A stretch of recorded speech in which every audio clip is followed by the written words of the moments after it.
বাংলায় যদি বলি কেন ফিলোসফিক্যাল টার্মটা আমি আমদানি করেছি, সেটা হলো সব মানুষেরই জীবন দর্শন থাকে যে 8 ঘন্টা আগে জন্মেছে, যে 110 বছর মৃত্যুর জন্য অপেক্ষা করছে, সবার জন্য জীবন দর্শন আছে। এই জীবন দর্শনগুলো নিয়ন্ত্রিত হয় আমাদের ব্রেনের বিভিন্ন নিউক্লিয়াসের সাহায্যে। এই নিউক্লিয়াসের অ্যাক্টিভিটিগুলো নিয়ন্ত্রিত হয় আমরা পূর্বপুরুষ থেকে যে ধরনের মায়োজমেটিক ডিজিজ আমরা পাই জিনের মাধ্যমে। এই এই প্যাথোলজি, যে প্যাথোলজি আমরা আমাদের পূর্বপুরুষ থেকে পেলাম জিনের মাধ্যমে, এই প্যাথোলজি দু ধরনের, খুব স্ট্রং অথবা উইক। যদি উইক প্যাথোলজি পেয়ে থাকি তাহলে আমাদের ব্রেন বয়সের সঙ্গে সঙ্গে বদলে যাবে। আর যদি স্ট্রং হয় তাহলে কিন্তু এটা শেষ বয়সেও এটা আনচেঞ্জ থেকে যাবে। এটাই হলো প্যাথোফিলোসফিক্যাল আইডিয়া। আসলে ফিলোসফি যখন প্রকটতম প্যাথোলজি দিয়ে নিয়ন্ত্রিত হয় তখন তাকে বলা হয় pathophilosophical prescription. So I think this is too much for today. Dussehra হয়ে গেল না? এবার হচ্ছে হাইড্রোফোবিনাম। অনেক উল্টো পাল্টা ছবি আই যায়। থ্যাংকস, ওটা থ্যাংকস। সবগুলো মেডিসিনে একটা করে গ্রাফ ছিল, এখানে দুটো গ্রাফ। সব মেডিসিনে দুটো করে লেখা ছিল, ড্রস আছে 3টে। এখানে দেখো 1 2 3 4, অত বড় করে সব বেরিয়ে যাচ্ছে। আচ্ছা, এখানে কটা? 1 2 3 4 8খানা রেখা। কারণ এই মেডিসিনটা, এই জন্য বুঝতে পারি কেন ঋষিরা এই মেডিসিনটার দিকে ভালোবাসা দেখায়নি। আমি কেন দেখিয়েছি জবাব দিতে পারি। আমি বিভিন্ন চ্যালেঞ্জকে নিতে ভালোবাসি। এখন কথা বলা যাবে না, ক্লাস চলছে। এই যে দেখো এতটাই কমপ্লিকেটেড, যে ওকে একটা গ্রাফে রাখা গেল না, দুটো গ্রাফ করতে হলো, 8খানা রেখা কোনো মেডিসিনে নেই। ফলে এই মেডিসিনটাকে যে আয়ত্ত করতে হয় তোমাকে কত পরিশ্রম করতে হবে একবার ভেবে দেখো। তো আমি বলি, প্রথম যেটা আছে সেটাতে একটু একটু অসুস্থ হয়েছে, সত্য কথা, কোনোদিন ভালো সে থাকেনি। প্রথম দুটো রেখার কথা ভাবো, প্যাথোলজিক্যালি কোনোদিন ভালো থাকেনি। আজকে এটা কালকে ওটা, কম বেশি ছিল, বড় কিছু হয়নি। আর ফিলোসফি তো সে ফ্যামিলি ওরিয়েন্টেড, সেটা বরাবরই একই ছিল। এবার দেখো নিচের রেখাটা, না সরি, প্রথমে আছে নেগেটিভ, কোনো দিন ফ্যামিলির কথা ভাবেনি, বদমাস, দুষ্টু, ভয়ঙ্কর। এই স্বভাবটা প্রথম জীবন থেকে আজও পাল্টায়নি।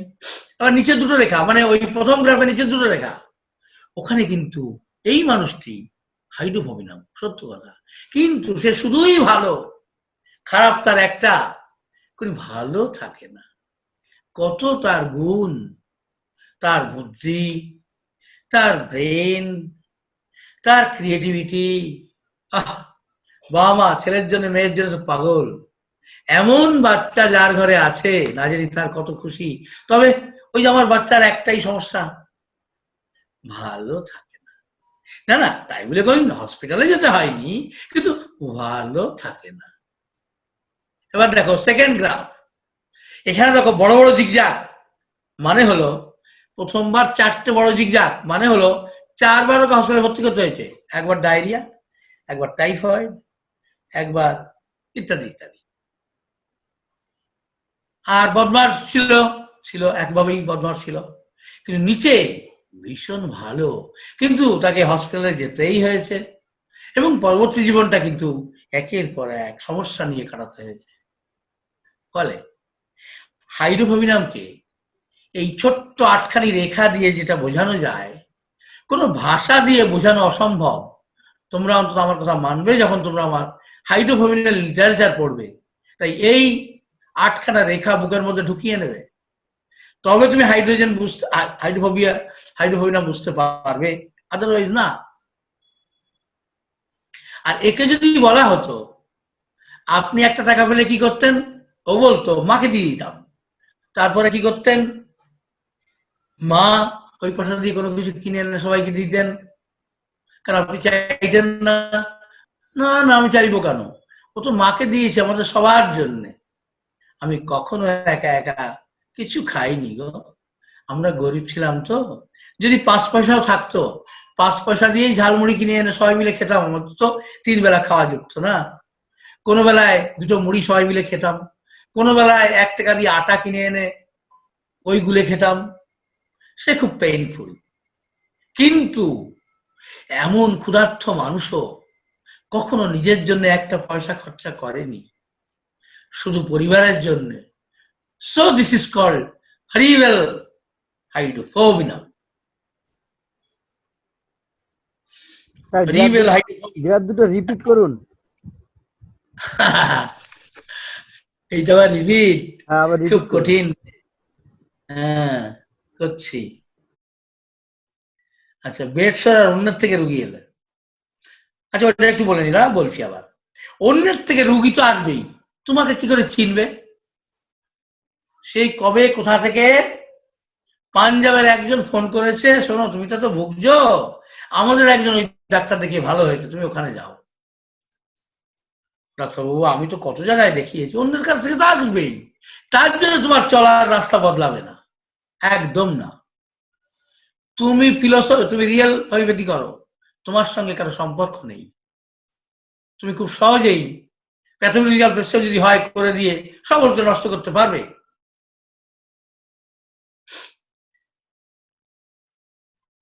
তবে মনে থাকে জানো, আগের মতো অন্ধভাবে কার্বোভেজকে ইউজ করার দিন শেষ হয়ে গেল আজ। তোমাকে প্যাথোফিলোসফিক্যাল প্রেসক্রিপশন শিখতে হবে, তার জন্য পড়ে পড়ে পাগল হয়ে যেতে হবে। তবেই তোমাকে উপরওয়ালা বদদোয়া থেকে বাঁচিয়ে দোয়া পাবে, তুমি তার মেহেরবানি পাবে, তাছাড়া পাবে না, অসম্ভব। আমাকে অনেকেই বলে স্যার আশীর্বাদ করবেন, কেউ বলে দোয়া করবেন। আমি বলি আমি আশীর্বাদ করব, তোমার কাছেও যাবে, তবে একা দূর থেকে ফিরে আসবে, কারণ আশীর্বাদ বুঝে যাবে এ ফাঁকিবা যে পড়ে না, এর মধ্যে ঢোকা যাবে না।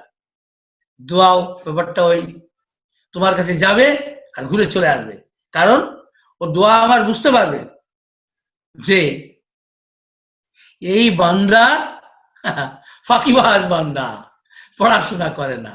তাই আমি হাজার দোয়া করি আর আশীর্বাদ করি, তোমার কোনো লাভ হবে না, কারণ তুমি পড়ো না, তুমি ফাঁকিবাজ দি গ্রেট। আচ্ছা দিলীপ বাবু না কে যেন বলেছে বেডসোর, এই বেডসোর মুড়িমুড়কি একদম।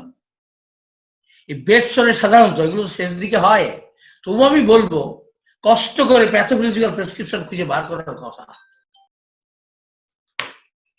আচ্ছা তাহলে আমি যেন কি বলছিলাম, বলো বেডসোর।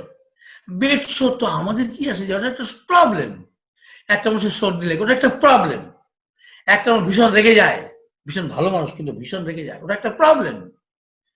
বেডসোর একটা প্রবলেম। অ্যাকচুয়ালি বেডসোরটা হয় কখন, যখন এই ব্লাড ভেসেলগুলি চেপে গিয়ে ওই পার্টটাতে ব্লাড সাপ্লাই বন্ধ হয়ে যায়। মানে হলো ওই পার্টে অক্সিজেন এবং খাবার এর সাপ্লাই বন্ধ হয়ে যাওয়ার জন্য ওখানে পচন ধরে। তার মানে এটা কিসের প্রতীক না, ভাইটাল ফোর্সের একেবারে ড্রাস্টিক কন্ডিশন, গ্রাসরুট লেভেলে পৌঁছে গেছে ভাইটাল ফোর্স। তাই ব্লাড ভেসেলগুলো রক্তকে সংবহিত করতে পারছে না। যদি না পাওয়া যায় পিটিএস দিয়েই এগোতে হবে, পিটিএস তো কোনো কাজ করেনি, পিআরএস দিয়ে এগোতে হবে। কিন্তু অ্যাকচুয়ালি এইভাবে হবে না। প্রথমে ডিসিশন নিতে হবে এই মানুষটির কি জীবনে কোনো প্যাথোফিজিক্যাল দিক ইন্ডিকেশন ছিল কিনা। হ্যাঁ হয় হ্যাঁ হবে, উত্তর না হয় না। যদি হ্যাঁ হয় দেবে সিএম, আর যদি না হয় তাহলে তোমাকে প্যাথোলজিক্যাল প্রেসক্রিপশন দিয়ে এগোতে হবে। আদারওয়াইজ অন্য কোনো রাস্তা আমার কাছে জানা নেই। আর তুমি এক বলতে পারো আমি তো পাচ্ছি না, তাহলে একবার ডাক্তার দেখাতে বলো, ওরা কিছু কি যেন দেয়, নিবাসাল পাউডার পাউডার ইত্যাদি ইত্যাদি দেয়, তাই দেবে। কারণ তুমি যখন অসহায়, তুমি পাচ্ছ না, নষ্টকে ভোগাবার কোনো যুক্তি নেই, তোমার অধিকার নেই, তুমি পাঠিয়ে দাও তাকে, একবার ডাক্তার পাঠিয়ে দাও। আর যদি তোমার যোগ্যতায় কোলায় কর, আমি কিছু বলছি না। আচ্ছা, আবার বলবো আমি পোটেন্সি এই একটা ছিল, তারপরেই বলবো। হ্যাঁ, প্যাথোফিলোসফিক্যাল প্রেসক্রিপশন কাজ করছে না, এবার কোন পোটেন্সি দেবে? প্রথম কথা হলো তোমাকে কনফার্ম হতে হবে যে প্যাথোফিলোসফিক্যাল প্রেসক্রিপশনটা ঠিক হয়েছে কিনা। যদি ঠিক হয়ে থাকে সিএম এর পর 0-15, কিন্তু তুমি দেখলে 0-15 দেওয়ার পর কেসটা একদম ঘেটে গেছে, তার মানে হলো তোমার প্রেসক্রিপশন ঠিক নয়। আবার ভালো করে ইন্টারোগেট করো, মানে জিজ্ঞাসা করো, তারপরে ডিসিশন নাও। তাতেও দেখলে ওটাতেই আসছো, তুমি সরতে পারছো না, তাহলে এখনো তুমি বেঁচে আছে, আমাকে জিজ্ঞেস করো। কিন্তু আমাকে প্রশ্ন করার আগে নিজের পড়াটা ঠিকঠাক হয়েছে কিনা সেটা সাবধান, আদারওয়াইজ আমি কিন্তু তোমাকে কেটে দেবো। আমি বুঝতে পারবো তুমি পড়াশোনা না করে আমাকে প্রশ্ন করছো, আমি বুঝতে পারি পড়াশোনা করে প্রশ্ন আর পড়াশোনা না করে প্রশ্ন। তাহলে আমি নিশ্চয়ই তোমার পাশে থেকে দেখবো কেসটাকে কেমন করে একটু শান্তি দেওয়া যায়, কারণ এই ধরনের রোগীরা তো বেশি দিন বাঁচছে না, কারণ ভাইটাল ফোর্স একদম ইয়েতে পৌঁছে গেছে। আচ্ছা, তো সবার সবকিছু হয়ে গেছে, এবার হাইড্রোফোবিনাম। যা হাইড্রোফোবিনাম যা, জাহিদ হাইড্রোফোবিনামের ওই রেখাটা দেখা, 8খানা ইয়াস। থ্যাংকস। হাইড্রোফোবিনাম নো ডাউট এ কমপ্লিকেটেড মেডিসিন, নো ডাউট এ হরিবেল। হাইড্রোফোবিনাম শিখতে পারলে তো অনেক বড় ডাক্তার হয়ে যাবে, এতে কোনো সন্দেহ নেই। কারণ তুমি দেখবে হাইড্রোফোবিনাম শিখে আসো না, শুধু অ্যাবনর্মাল বাচ্চাগুলো আসছে, আরে বাবা তোমার নাম ছড়িয়ে পড়েছে দিক থেকে দিগন্তে, কিনা ওই ডাক্তার কাছে যাও, ও তোমার এই পঙ্গু বাচ্চাকে ঠিক করে দেবে, যেমন করছে অনেকে। সেই জন্যে হাইড্রোফোবিনাম বুঝতে গেলে তোমাকে বুঝতে হবে এরা করকম কি ধরনের প্যাথোলজিক্যাল কন্ডিশন, কি ধরনের ফিলোসফিক্যাল কন্ডিশন নিয়ে জন্মায়। এরা 2 ধরনের প্যাথোলজিক্যাল কন্ডিশন নিয়ে জন্মায়। আমি কিন্তু এবার অন্যভাবে বলছি, কি কন্ডিশন? সারা জীবন বিভিন্ন রোগে অশান্তিতে ভোগে, কিন্তু কখনো বাড়াবাড়ি হয় না, চলছে আর চলছে জীবনের 7 দিনও। তাহলে এরা 2 রকম অবস্থা নিয়ে, ফিজিক্যাল কন্ডিশন নিয়ে জন্মায়। এক হচ্ছে কোনোদিন খুব বড় অসুখ হয়নি, কোনোদিন হসপিটালে যায়নি, কিন্তু ভালো থাকে না। আগে আগে ডাক্তারকে যেত, এখন আর যায় না। কেন? ও তো ঠিক হয় না, ডাক্তার দেখি হবেটা কি, ও তো চলছে আর চলছে। তাই এখন বিশেষজ্ঞতা ধরে গেছে ডাক্তারদের প্রতি, মনে হয় টুকে পাশ করেছে, আর টুকে পাশ করার জন্য আমার ওষুধ বার করতে পারছে না। খুব যুক্তি আছে কথাটা, কারণ সে তো হাইড্রোফোবিনাম দেয়নি, তাই সে ভুগছে সারাটা জীবন। সাধারণ লোকেরা বুঝতে পারে, ও ডাক্তারই বোঝে না, কিন্তু বুঝতে পারে টুকে পাশ করেছে না, পড়াশোনা করে পাশ করেছে। তাই তো যায় আর আসে, যায় আর আসে। My goodness, so learned physician. আর আচ্ছা, আর কি আছে? আর আছে ভয়ঙ্কর অসুস্থতা। কিরকম? ডাক্তার কতবার বলেছে এ আর বাঁচবে না গো, বাইরের সব লোকজন দেখতে আসতো, আত্মীয় স্বজনরা বাঁচবে না, যখন দেখে আসি ওমা আবার উঠে পড়লো, কিন্তু ভালো তো হয় না। হাসপাতালে ভর্তি করে দিল, সবাই বড়কে ডাকতে লাগলো, নামাজ মিলাদ পুজো মানত সব করলো, বেঁচে উঠল। তাহলে হাইড্রোফোবিনাম এইরকম ফিজিক্যাল কন্ডিশন নিয়ে জন্মায়, কিন্তু তার জীবনে হেলদি লাইফ বলে কিছু নেই। এইটুকু নিশ্চয়ই বোঝা গেছে। যে বলেছিল আরেকবার বলতে, এই 2 রকম ফিজিক্যাল কন্ডিশন নিয়ে জন্মায়, 2 রকম প্যাথোলজি নিয়ে জন্মায়, গতানুগতিক চলছে আর চলছে, নো হেলদি সিচুয়েশন। আর একটা হচ্ছে মাঝে মধ্যেই ভয়ঙ্কর হয়, ডাক্তার তো বলে দিই এই বাচ্চা ভালো হবে না, এ তোমরা ফেলে দিয়ে চলে যাও, আমরা গাদায় ফেলে দিই, নাক থেকে নল খুলে নি আর গাদায় ফেলে দিই। সেই ভয়ঙ্কর কেস, হারিয়ে গেল। এটা গেল প্যাথোলজিক্যাল কন্ডিশন, মানে ফিলোসফি আর ফিলোসফি আর ফিজিওলজিক্যাল। এরপর হলো ফিলসফি। ফিলসফিটা কি হয়? জন্ম থেকে বদমাস, আজ বয়স কত 60 বছর, আজও বদমাস, আর অথবা ভীষণ ভালো, তার প্রশংসায় পঞ্চমুখ, বন্ধুরা তার পরামর্শ নেয়, বয়স্ক বাবা মা তার পরামর্শ নেয়। এ কি, দেব শিশু এত ভালো। একই ফিলোসফি ওই হসপিটালের কেসেও দেখা যায়। যাদেরকে মাঝে মধ্যে হসপিটালে ভর্তি করতে হয়, কোনোদিন ভালো থাকে না, তাদের জীবন দর্শনও এইরকম। So this part I should say in English again. The hydrophobia individual, the complicated one, the horrible one, all the five medicine.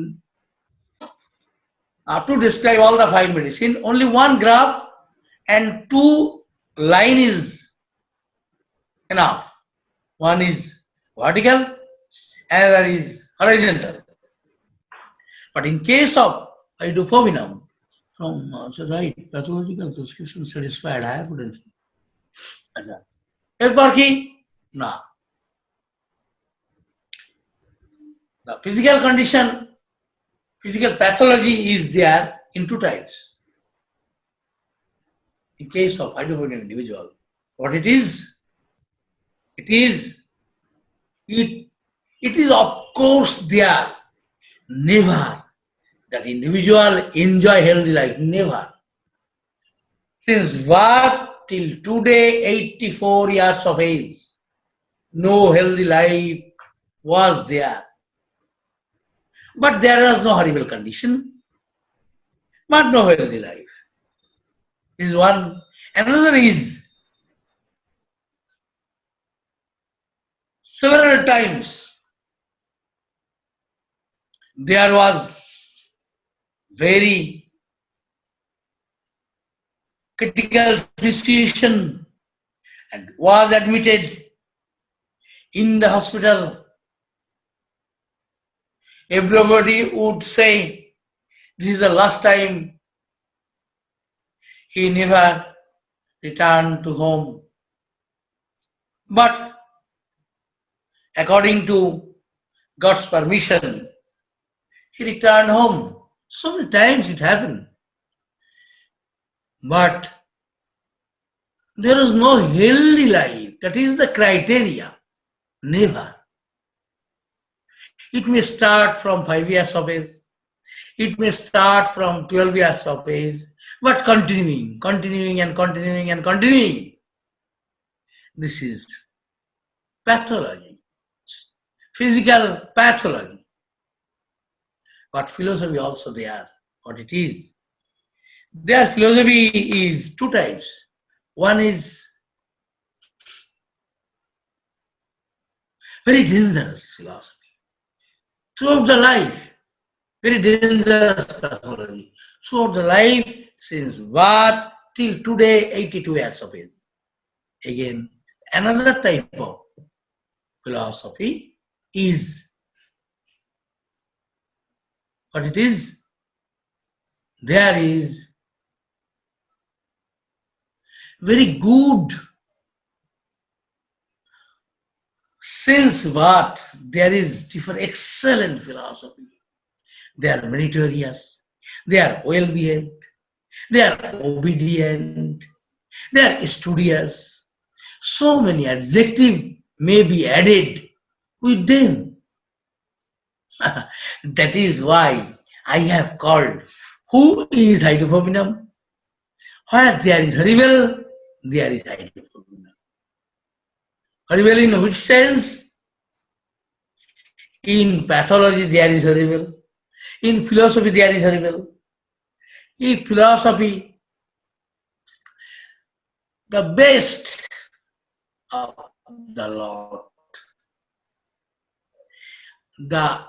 Again, another thing, the worst of the lot.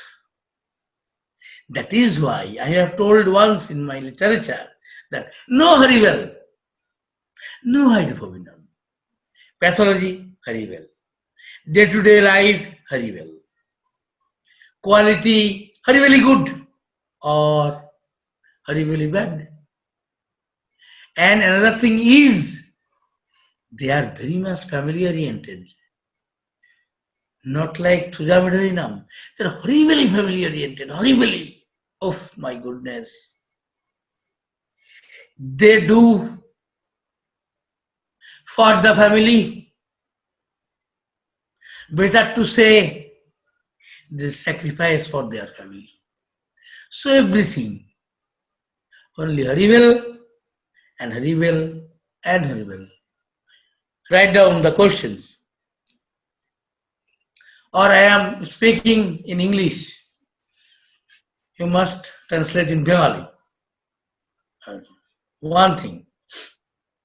Why Carbobase should not prescribe blindly? Bangla হলো কেন কার্বোবেসকে অন্ধের মতো ব্যবহার করা উচিত নয় এবং কখন?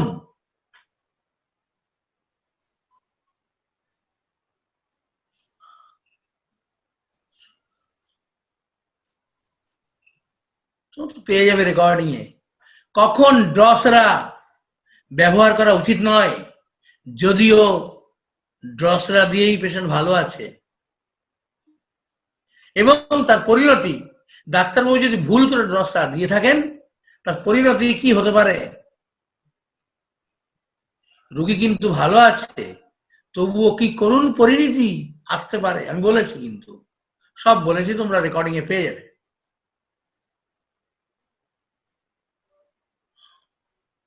আর তো বললাম বোধহয় কখন ড্রসরা প্রয়োগ করা উচিত নয় বলেছি, কোন কোন ক্ষেত্রে বলেছি। আর হচ্ছে কখন কখন ড্রসরাকে সাবধানের সঙ্গে দেওয়া যেতে পারে, সেই ক্ষেত্রগুলি তোমাকে বলতে হবে। আমি আমার বক্তব্যের মধ্যে বলেছি।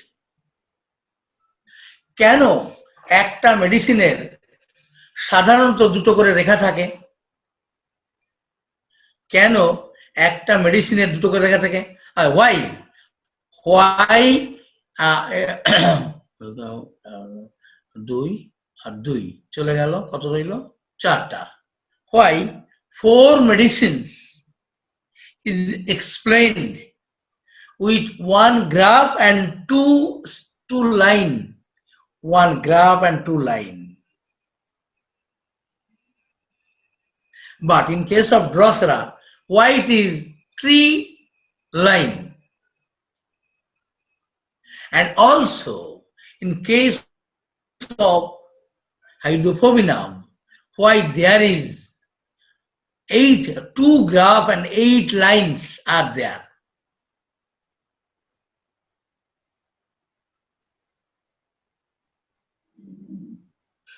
Why use of Drosera may create fatal state in the individual.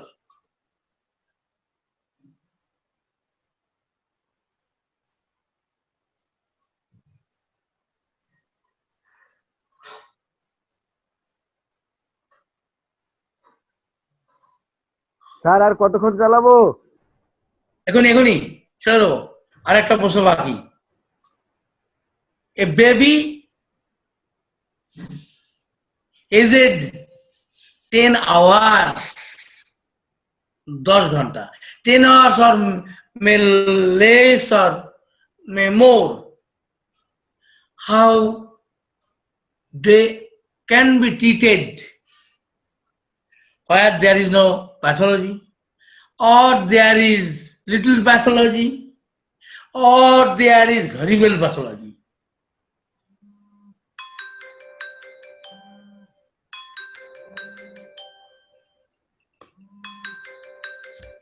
Class শেষ হয়নি, 11টায় ফোন করবে, 11টায়।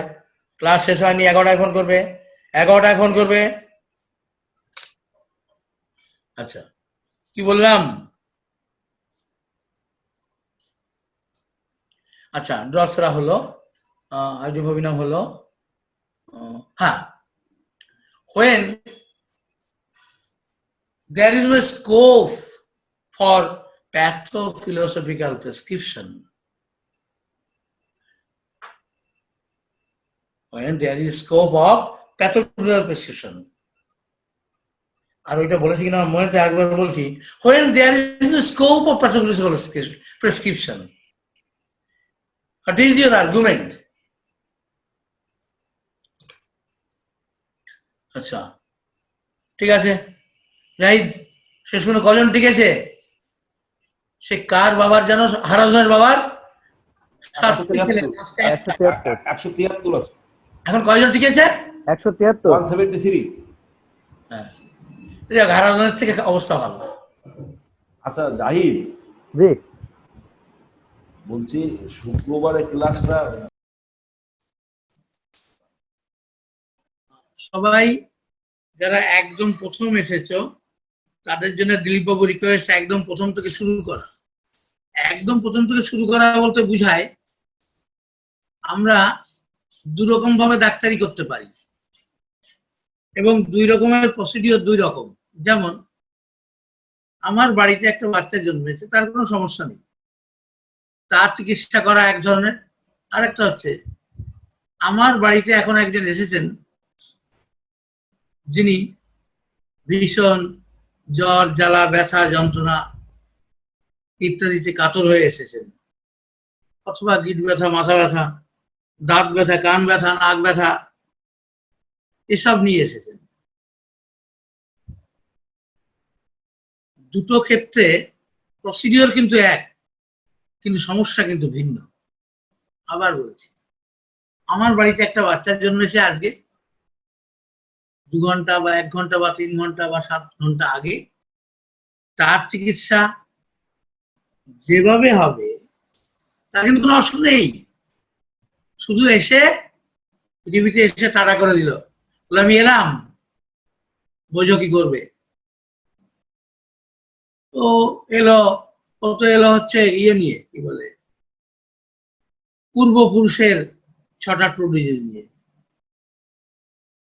এবার সে তো সুস্থ আছে, তথাকথিত মডার্ন সায়েন্সের বিচার বিবেচনায় সে একদম সুস্থ, কিন্তু রিয়েল হোমিওপ্যাথি যে পথ বের করেছে তার চিকিৎসা আগে করতে হবে। কেন? কেন বলে দিয়েছেন যদি সময়ে চিকিৎসা না হয় তাহলে কিন্তু পরে আর সময় পাওয়া যাবে না এবং সেটা কমপ্লিকেটেড হতেই থাকবে। তাহলে আজকে যে কমপ্লিকেটেড অবস্থা নিয়ে এলো, কাশি, ক্যান্সার, হার্ট হয়ে গেছে, গ্যাস্ট্রাইটিস, কিডনি ফেল করেছে, অল দিস থিং, বিভিন্ন রকম সমস্যা নিয়ে এলো, তারও কিন্তু ওষুধ নির্বাচন এক, ভাবতে অবাক লাগে। একজন মানুষ যন্ত্রণায় ছটফট করছে দাঁতে যন্ত্রণায়, তারও যেভাবে মেডিসিন আসবে, যে বাচ্চাটি আপাত সুস্থ বলে মনে হচ্ছে, হাত পা নাড়ে খেলছে, মুখে শব্দ করছে, কি দারুণ দেখাচ্ছে বাচ্চাটাকে, তার জন্য চিকিৎসা পদ্ধতি এক। আবার যে বাচ্চাটি হসপিটাল থেকে ছেড়ে দিয়েছে, বলে এই বাচ্চা কিছু করা যাবে না, মারা যাবে, কেন?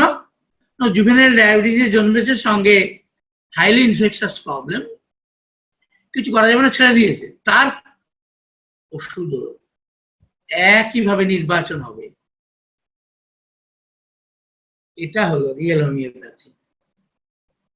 কোনো ক্ষেত্রেই আলাদা কোনো ব্যবস্থা নেই, একইভাবে হবে।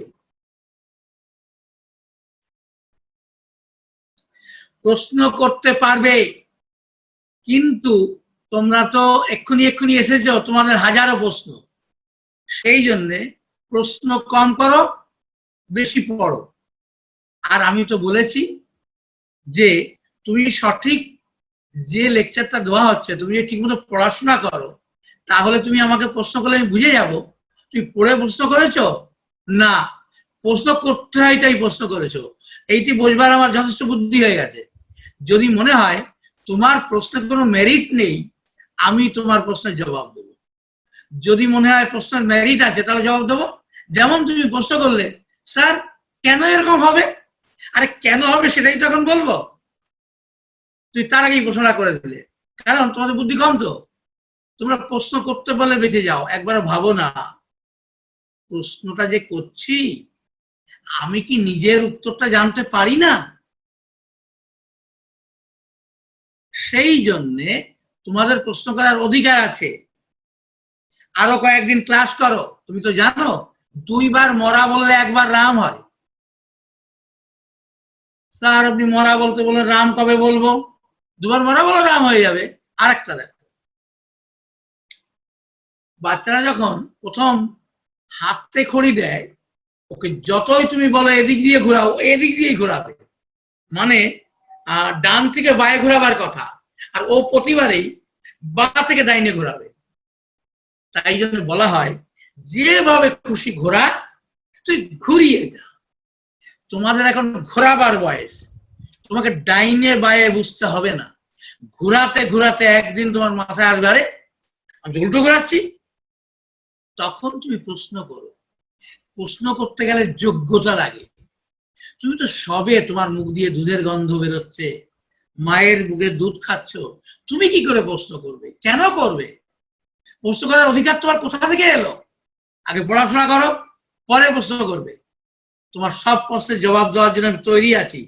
যখন তখন যে কোনো প্রশ্নের জবাব, আমার কাছে সব প্রশ্নের জবাব আছে, কিন্তু তুমি প্রশ্ন করার উপযুক্ত হওনি, তাই তোমার প্রশ্নের জবাব দেব না। তুমি যে প্রশ্ন করবা ওটা হাস্যকর, তাই তোমার প্রশ্নের জবাব দেবো না। তুমি পড়াশোনা করতে লাগো। এত প্রশ্ন কিসের? আগে পড়াশোনা করো। অজগর আসছে তেড়ে, আয়ামটি খাবো পারে পড়তে লাগো। তারপরে তুমি প্রশ্ন করো, কেন স্যার অজগর তেড়ে আসবে? কেন কেন আমটি আমি পেড়ে খাবো? তখন করো। তুমি আজকেই আমি বললাম অজগর আসছে তেড়ে, আমটি খাবো পেড়ে, আজকেই প্রশ্ন, স্যার কেন? আগে কেন আমটি পেড়ে খাবো না? আগেই যদি অজগর কামড়ে দেয়, আমি তাহলে কি করবো? ভেবে দেখো আমার কথাটা। আমটি পরেই পারতে হবে। যেহেতু তুমি নবীন, তাই তোমার মনে হচ্ছে আগে আমটা খাই, যদি সাপের কামড়ে মারা যাই, অজগরের কামড়ে। এতক্ষণে নিশ্চয়ই বুঝে গেছো তুমি কেন সুনীল ঘোষ। তাহলে আমি তিনটে কথা বলেছি। একটা হলো সুস্থ সুন্দর একটি বাচ্চা, শিশু, হোক সে ছেলে হোক সে মেয়ে, কোনো সমস্যা নেই, তবুও তার জন্য ওষুধ বের করতে হবে। না না, ক্লাসিক্যাল হোমিওপ্যাথিতে নেই। ক্লাসিক্যাল হোমিওপ্যাথি বলেছে সাইন সিমটম থাকলে তার চিকিৎসা হবে, আদারওয়াইজ না। সেই জন্যে রিয়েল হোমিওপ্যাথি থেকে ক্লাসিক্যাল হোমিওপ্যাথি অনেক আলোকবর্ষ পিছিয়ে আছে। নেক্সট, একটি বাচ্চা ভীষণ কান্নাকাটি হচ্ছে, মানে কষ্ট হচ্ছে, তারও চিকিৎসা হবে, কিন্তু ওই সুস্থ বাচ্চাটার মতো করে। একটি লোক দাঁতের যন্ত্রণায় ছটফট করছে, কথা বলার কোনো অবকাশ নেই, তারও চিকিৎসা হবে ওই সুস্থ বাচ্চাটার মতো। তাই আমি বলি এক চিকিৎসা হবে। পিনাকি রঞ্জন রায় বাবু, এই হলো রিয়েল হোমিওপ্যাথি। একটা ঢপের প্যাথি। ও কাঁদলেও যে ওষুধ, না কাঁদলেও সেই ওষুধ। একদম পাকা ঢপ, দিন দুপুরে মানুষের পকেট মারা বিদ্যা এটা। কেমন? ভালো করে মন দিয়ে শুনুন আর তৈরি হন রিয়েল হোমিওপ্যাথি শব্দটার মানে বুঝতে। কারণ আপনারা যা জানতেন ওটা হোমিওপ্যাথি। তাই কেন বলেছিলেন 10 বছর যদি রিয়েল হোমিওপ্যাথি প্র্যাকটিস করো, তার মানে আপনি বুঝুন কেন সাহেবও জানতেন হোমিওপ্যাথিতে ঢপই দেওয়া হয়। তাই বলেছেন জীবনে 10টি বছর অন্তর রিয়েল হোমিওপ্যাথি করো। নিজেদেরকে জিজ্ঞেস করুন না ঢপ দিয়েছেন কিনা। কারণ কেন যে ঋষি, সে তো জানতো, তাই বলেছে জীবনের শেষ 10টা বছর অন্তর রিয়েল হোমিওপ্যাথি করো। এটাই মজা। কেন বুঝেছিলেন হোমিওপ্যাথি এরকম ঢপবাজ, ঢপ দিয়ে যায়, শুধু পয়সা কামায়। ঠিক আছে, চলো এগোই। যেই এসেছে তোমার চেম্বারে, প্রথম কথা, আমার রিয়েল হোমিওপ্যাথিতে কেস টেকিংকে 3 ভাগে ভাগ করা হয়েছে, এ বি সি। এর আবার 3টে ভাগ আছে। এর 3টে ভাগ কি? এ কে বলা হয়েছে প্রাইমারি ইনফরমেশন, একে বলা হয়েছে প্রাইমারি ইনফরমেশন। বি হলো ফ্যামিলি হিস্ট্রি, সি হলো ফিলোসফি অফ আর্লি লাইফ। বাবু আমি এইটুকু ইংলিশে বলিনি, কারণ এটা একটা ধাপ হলো। হ্যাঁ হ্যাঁ, আমি একটা একটা ধাপ করে এগোই। হ্যাঁ।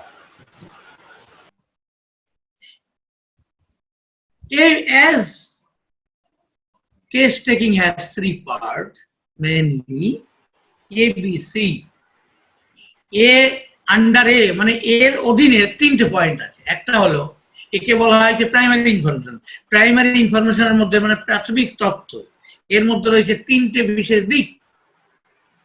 একটি হলো প্রেজেন্ট কমপ্লেন, যা পেশেন্ট কষ্ট পাচ্ছে, দাঁত ব্যথা, মাথা ব্যথা, বলতে পারছে না বাচ্চা, কান্না আর কান্না কান্না, আর বেবি তো খেলছে, ওর তো কিছু নেই, ও আর কি বলবে। তো কেস টেকিং এতে কি হবে না, আমার বেবি ভালো আছে, ওষুধের দরকার নেই। ছাড়ো লোকের কথা, তোমার বাচ্চা হয়েছে মানে তোমার স্ত্রী 1 ঘন্টা আগে বেবি প্রসব করেছে, বেবি কিন্তু দারুণ হেলদি, হাসছে কিন্তু কাঁদছে না, একটুও কাঁদছে না। তোমার স্ত্রী বললেন দেখো না ওর পেটটা পড়ে গেছে, খেতে দিতে হবে, তুমি বলে দাঁড়াও না, কি সব শিখিয়ে দিয়েছে, দেখি কাঁদে কিনা, কাঁদুক, ও খিদে পাক, না না পেটটা পড়ে গেছে, আর ওটাই তো জানতে চাইছে পেটটা পড়ে গেছে, তবু দেখো কাঁদছে না। এটা দারুণ, এটা আমি শিখে গেছি। এর মধ্যে কোন প্রিডমিন্যান্ট? হেলদি বেবি, কাঁদছে না, পেটটা পড়ে গেছে খিদে, তবুও কাঁদে, ঘুমিয়ে গেল একটু পরে বিছানা প্রচ্ছাপ করে ভিজিয়ে দিল, তাও কাঁদছে না। বাবা নিষ্ঠুর, হোমিওপ্যাথি শিখবে, রিয়েল হোমিওপ্যাথি, না খেতে দেওয়া চলবে না, আমি বললে খেতে দিও। বিছানা প্রচ্ছাপ করেছে, ভিজিয়েছে, কাঁদে, খিদে পেয়েছে, পেটটা পড়ে গেছে, কাঁদে, ঘুমিয়ে গেছে, হাসতে খেলতে খেলতে ঘুমিয়ে গেছে। কেস টেকিং না, এই কেস টেকিং শুধু রিয়েল হোমিওপ্যাথিতে হয়। এই যে কেস টেকিং হলো কাঁদেনি, খিদে পেয়েছে, তারপর প্রচ্ছাপ করে বিছানা ভিজিয়েছে, কাঁদেনি, ভীষণ হেলদি বেবি, নাদুস নাদুস, হাতগুলো মোটা মোটা, যখন খেলছিল কি আদর করতে ইচ্ছা করছিল, কি দারুণ বেবি। এই বেবির যে কেস টেকিং হলো তাতে বোঝা গেল ও 6টা ট্রু ডিজিজ নিয়ে এসেছে, সত্য কথা, তার মধ্যে প্রিডমিনেন্ট হলো post rabies syndrome. So hydropovinum 200 should be prescribed first. Acha. For this very baby, nothing can be obtained. Yes, one thing can be obtained. Oh, abar ইংরেজি বলছি, এই বেবির ক্ষেত্রে কিন্তু এই বেবি তার কি বলবো, তার যা দেবার সে দিয়ে দিয়েছে। এবার কথা হলো প্রাইমারি ইনফরমেশন এর এগেইনস্ট আরো কিছু কথা আছে। কি কি আছে? একটা হচ্ছে প্রেজেন্ট কমপ্লেন, পরেরটা হলো হিস্ট্রি অফ প্রেজেন্ট কমপ্লেন। একে 3টে ভাগে ভাগ করা হয়েছে। 1 নম্বর হলো প্রেজেন্ট কমপ্লেন, 2 নম্বর হলো হিস্ট্রি অফ প্রেজেন্ট কমপ্লেন, 3 নম্বর হলো পাস্ট হিস্ট্রি। এই বেবি তো সবে সবে জন্মেছে, ও তো পাস্ট হিস্ট্রি থাকতে পারে না। কিন্তু বি যে নাম্বার আছে, বি মানে ফ্যামিলি হিস্ট্রি কিন্তু অবশ্যই পাওয়া যেতে পারে, যা থেকে আমরা আজই ঠিক করে ফেলবো সারা জীবন চিকিৎসা। ওর গ্র্যান্ড মাদারের ডগ বাইট ছিল, ওর গ্র্যান্ডফাদার মাল খেত, ওর গ্রেট গ্র্যান্ডফাদারের টিবি ছিল। আচ্ছা, ম্যাটারনাল সাইডে গ্রেট গ্র্যান্ড মাদারের কার্ডিয়াক প্রবলেম ছিল। লাইক অল দিস থিং, মানে কেস টেকিং করে জানা গেল ওই বেবির মধ্যে সব আছে। আমি কোনটাকে নেব আগে? সবটাকে নেব, কিন্তু আগে কোনটাকে নেব যেটা আমি পেলাম এখন? ওর জীবন দর্শন, 1 ঘন্টার বেবির জীবন দর্শন। 1 ঘন্টা বেবির জীবন দর্শন হলো ভীষণ সুন্দর, তার অ্যাটিটিউড, মানে তার আচার আচরণ গুলো কি সুন্দর খেলছিল, তারপর তার কোনো কিছুর জন্য মাকে বিরক্ত করেনি, বাবাকে বিরক্ত করেনি, কান্নাকাটি করেনি, তো ভীষণ ভালো, সবাই যাকে একটু আদর করতে চায়, এত ভালো, সত্যি ভালো। এই ফিলোসফিটুকু পাওয়া গেল, ওদের ফ্যামিলি হিস্ট্রি পাওয়া গেল। আর এ থেকে শুধুমাত্র প্রাইমারি ইনফরমেশনে ফার্স্ট পার্টটা পাওয়া গেল, বাকি দুটো কিছু পাওয়া যাওয়ার স্কোপ নেই। এইবার যে বেবি প্রচন্ড কান্না করছে, কখন থেকে? ডাক্তারবাবু জন্মে তো কাঁদেনি, বা একটু কেঁদেছিল তারপরে চুপ করেছিল, তারপরে যে কান্না, কান্না থামছে না, মা বুকে দুধ দিচ্ছে, নিচ্ছে না, বোঝা যাচ্ছে পেটটা আঁকছে আছে, বোঝা যাচ্ছে ওর পেটে কোনো কষ্ট হচ্ছে, পেটে একটু তেল জল রোদা হয়েছিল, তাতে একটু আরাম হয়েছে কিনা বোঝা যায়নি, তবে একটু মনে হয়েছে। এইটুকু পাওয়া গেল, কাঁদছে, এর বেশি কিছু পাওয়া গেল না। এবার নিশ্চয়ই মায়ের কাছে যেতে হবে। কিভাবে মায়ের কাছে যেতে হবে? মানে সেটা হচ্ছে পাঁচ সৃষ্টির মধ্যে। কেন না, মা যখন একে পেটে রেখেছিলেন, মায়ের কি কি কষ্ট ছিল, বাবার কি কি মানসিক অবস্থা ছিল, বাবার তখন চাকরি ছিল কিনা, মাকে কত মানে বিরক্ত করতো শ্বশুর বাড়ির লোকেরা, তাদের জীবনযাত্রা পূর্ণ মাত্রায় নিতে হবে, নিয়ে কিন্তু জানা যাবে ওই বেবির কান্না করবার কারণ। কেন হাজার চেষ্টা করো তার মুখে দুধ দেওয়া যাচ্ছে না, আর যদি বা দুধ দেওয়া হচ্ছে এক টান দিয়েই মুখটা বার করে নিচ্ছে, তার মানে তার শরীরে প্রচন্ড যন্ত্রণা। জন্মের পরেই এই ভয়ঙ্কর কষ্ট, কেউ কোনো ওষুধ দিয়ে কিছু করতে পারছে না। তুমি কি করতে পারো? তুমি কার্বোভ্যাক্সিন দিতে পারো, তবে আমার মন বলে যেহেতু এটা কনজেনিটাল প্রবলেম, জন্ম থেকে সেইভাবে অসুস্থতায় হাইড্রোফোবিনাম 200 দেওয়াই উচিত। তাহলে এই বাচ্চা ঘুমিয়ে যাবে। কিভাবে ঘুমাবে? না, পেট ব্যথা বন্ধ হয়ে নয়, পেট ব্যথার যে কারণ দায়ী ছিল সেই পোস্ট অফিস সিনড্রোম কমজোরি হয়ে যাবে, তাই বাচ্চা ঘুমাবে। এখানে কান্না বন্ধ করবার কোনো চেষ্টা করা হয়নি, এখানে কোর্স করা হয়েছিল এই কান্নার পিছনে কি কারণ থাকা উচিত। জন্মের পরেই ভয়ঙ্কর এই কান্না, একমাত্র পোস্ট অফিস সিনড্রোম ছাড়া এই ঘটনা ঘটে না। তাহলে এক্সিস্টিং হোমিওপ্যাথিক লিটারেচারে এসব কোনো কথা উল্লেখ নেই। শুধু যদি জানা যায় ওর বাপকে কুকুরে কামড়েছিল বা গ্র্যান্ডফাদারকে কুকুরে কামড়েছিল, তখন এক ডোজ হাইড্রোফোবিনাম হবে, কিন্তু তাই বলে কান্নার সময় নয়। এসব তখন খোঁজাই হয় না, তখন খোঁজা হয় সিনা আর ক্যামোমিলা। আর এরকম কোন ওষুধ আছে কিনা আমার ভালো এই মতো মনে পড়ছে না। সিনা ক্যামোমিলা, ক্যাম্পটম্বর ইত্যাদি ইত্যাদি হবে হয়তো বা, কিন্তু assumption, there is no science. PH নয়, এইচপিসি লক্ষ্মীকান্ত। কি বলছিলাম? সিনা ক্যামোমিলা, হাইড্রোফোবিনাম। সিনা ক্যামোমিলা কথা হলো, এই সিনা ক্যামোমিলা নিয়ে অনেক কথা লেখা আছে, কিন্তু লেখা নেই বাচ্চা কাঁদলে তার বাবা মায়ের কি কোনো গুরুত্ব থাকে, না শুধু কান্নারই ওষুধ দিতে হয়? কিছু নেই। ও না না, আমি বলছি assumption. Classical homeopathy depend mainly on assumption. মনে হচ্ছে শরিক প্রিডমিন্যান্ট সাইকোটিক মায়াজম, মিক্সড মায়াজম, বাস হয়ে গেল, শেষ, খতম। 2 বছরের বাচ্চা কেন বেটা? তুমি বাচ্চা জন্মেছে এখনই তার ভ্যাজাইনা দিয়ে ডিসচার্জ আসছে, হতে পারে ব্লাডি, হতে পারে হোয়াইট।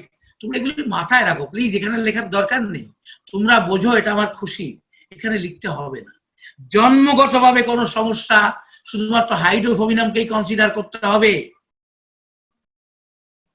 Let's go. তাহলে আমরা এইটুকু বললাম যে বাচ্চাটা ভীষণ কাঁদছিল, তার ক্ষেত্রেও কিন্তু হাইড্রোফোবিনাম এলো। অন্যদিকে যে মানুষটি প্রচন্ড রাতে বেলায় ছটফট করছে, কই দেখি আপনার দাঁতটা দেখি, উমা দাঁত তো নেই। বলো ডাক্তার, সেই কবে থেকে দাঁত তুলছি আর তুলছি, মানে বলে এই রোগটা নিয়েই আমি জন্মেছি। শোনেন, আমার মা বলেছে আমি জন্ম থেকে ভীষণ কান্নাকাটি করতাম, তখন তো আর বোঝা যায়নি। পরে আমি যখন বলতে শিখেছি, আমি নাকি মাকে বলতাম, মা এইখানে ব্যথা করছে। ডাক্তারবাবুদের কাছে যেত মা নিয়ে, তখন তো দুধের দাঁত, বলতো দাঁতেই অসুবিধা, দাঁত তুলে দিত। কিছুদিন ভালো থাকতাম, আবার কান্নাকাটি, আবার নিয়ে আবার তুলে দিত। এই করতে করতে কিছুদিন ভালো ছিলাম, তারপরে দুধের দাঁত পড়ে গেল, তারপরে তো পরে দাঁত উঠলো, সেই যন্ত্রণা, আবার সেই দাঁতের ডাক্তার। উনি একে একে তুলতে লাগলেন। এই একটা আর আমার তুলতে ইচ্ছা হলো না, এত কষ্ট।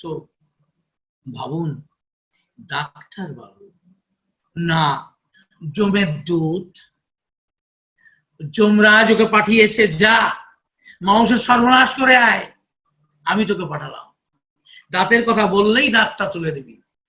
কেন দাঁতের যন্ত্রণা হচ্ছে তোর জানবার কোনো দরকার নেই।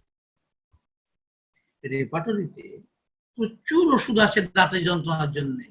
ঠান্ডায় বাড়লে এক, গরমে বাড়লে আর এক, ঠান্ডা গরমে বাড়লে আর এক, চেপে ধরলে আরাম হলে আর এক, কোনো কিছু আরাম না হলে আর এক।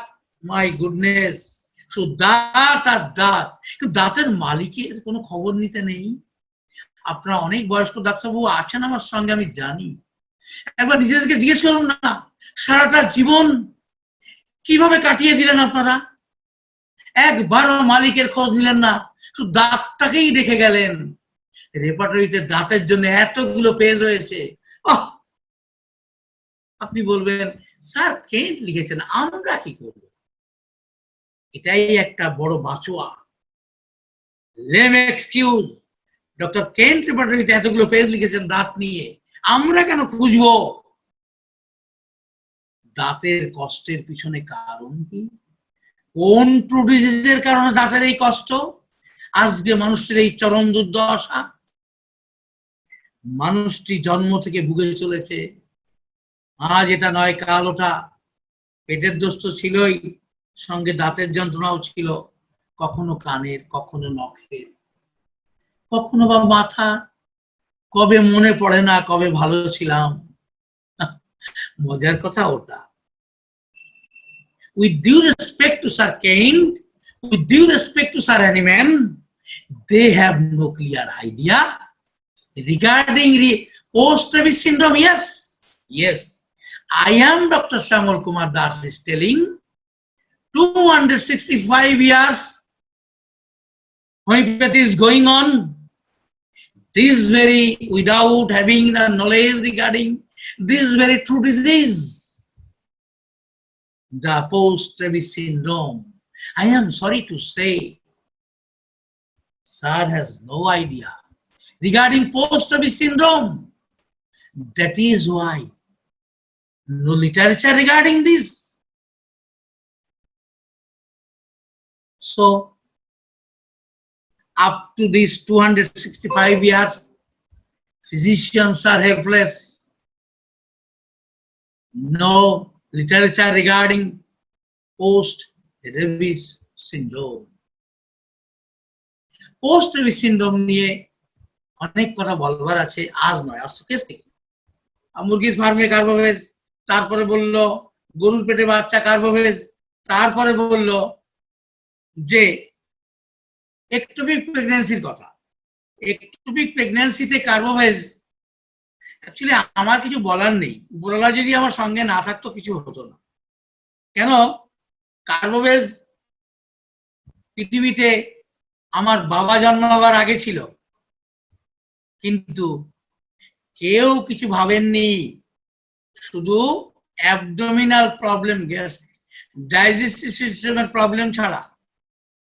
তো জাহিদের যে জন্য আফসোস, সেটা হলো একটোপিক প্রেগন্যান্সি মানে টিউবাল প্রেগন্যান্সির জন্য আমরা যে কার্বোভেজ দিচ্ছি এখন, সেটা 2017-তে জানা ছিল না। যার জন্য মডার্ন মেডিসিনের সার্জন,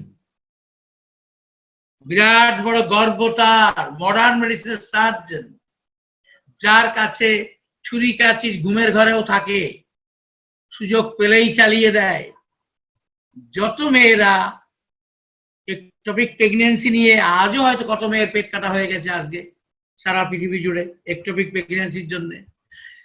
টিউবে বাচ্চা মানেই কাটতে হবে, কোনো রাস্তা নেই তাদের জানা, কারণ উপরওয়ালা তাদেরকে মেহরবানি করেনি, তাই তারা কেটে চলেছে। জাহিদের কেসটা হলো প্রথম একটা টিউব কাটা পড়লো, এরপরে আবারও টিউবাল প্রেগন্যান্সি হলো, কাটা পড়লো। মেয়েটার নারী সত্তা চিরকালের মতো শেষ হয়ে গেল, বলতে গেলে মেয়েটাকে মেরে ফেলা হলো। কিন্তু জাহিদ তার সঙ্গে আরো একটা কথা জুড়ে দিয়েছে, এই দুটো টিউব যখন কাটা হলো দুবারে, শেষবারে যে টিউবটা কাটা হলো তারপরে কিন্তু ডাক্তারবাবুরা রক্ত বন্ধ করতে পারেননি, যার জন্য বলেছেন 24 ঘন্টা মধ্যে রক্ত বন্ধ না হয় তাহলে মেয়েটি মারা যাবে। জাহিদ তখন CB03 দিয়েই বন্ধ করে দিয়েছিল, তখন তার কাছে যতটুকু আইডিয়া ছিল সে করেছে। তো থ্যাংকস বেটা, থ্যাংকস সাজিদ, থ্যাংকস জাহিদ। মিনা কি কিছু বলবে আজকে দিলীপ বাবু? মিনা তো দেখছি না। আচ্ছা ইয়েটা বলুক, সুনীলটা বলুক, তাহলে মিনাকে। হ্যাঁ, সুনীল এবার বলবে। সুনীল, তুমি হাজির হয়ে যাও, তোমার কেসটা অনেক মানুষকে পথ দেখাবে। হ্যালো স্যার, শোনা যাচ্ছে? হ্যাঁ স্যার শোনা যাচ্ছে আমাকে? হ্যাঁ যাচ্ছে, কিন্তু শোন না, এই তুই কি জাহিদকে ওটা পাঠিয়ে দিয়েছিস হোয়াটসঅ্যাপে? হ্যাঁ হ্যাঁ স্যার, দিয়ে দিয়েছি। ছবিটা পাঠিয়ে দিয়েছি। জাহিদ, ও কিছু বলার আগে ছবিটা একটু দেখিয়ে দেবো। সুনীল এখন চুপ থাকো, আমি তোমাকে যখন বলবো তুমি কথা বলবে। দেখে নাও এই বাচ্চাটার কি দুরবস্থা, এই অবস্থায় ও পেয়েছিল। দেখো মৃতপ্রায় বাচ্চা। আচ্ছা, 2.5 মাস পরের ছবিটা দেখাও। স্যার এখানে একটা ভিডিও আছে, দেখাও ভিডিওটা ভিডিও। একটু চালিয়ে দেন স্যার। এর আগে জাহিদ ভাই একটু উপরে আগে।